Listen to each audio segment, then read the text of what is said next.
Good morning guys. Kuha na tayo ng pichay. Dahil magluluto ako ng pansit. Gusto ko itong isahog ko. Try kong magsahog ng pichay sa pansit. Diba? Kaya kukuha na tayo para makatikim na tayo nitong ating tinanim. Ito ang sinasabing pag may tinanim talagang may aanihin, di ba? Kaya ito, piliin lang natin yung malaki-laki na. Ayan. Di ba? Napakasarap talaga pag may tinanim. Oh, katikim na rin sa wakas.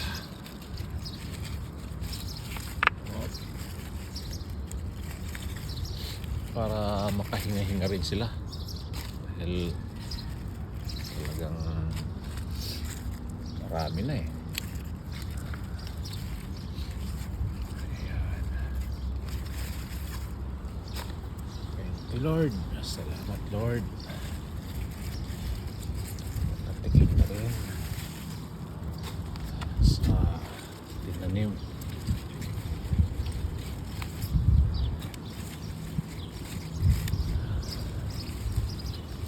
Nagsabi na nga sa akin hihingi daw pag pwede na. Sabi ko sige lang, pwede, hindi naman tayo madamot. Oh. Ayan. So,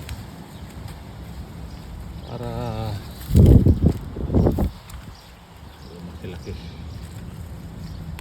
makahinga sila, para makahinga. Sunotan na natin.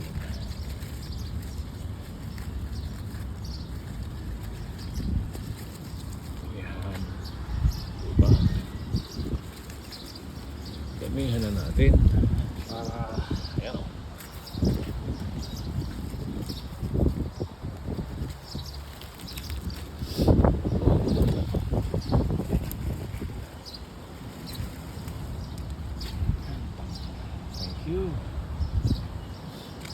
you Lord.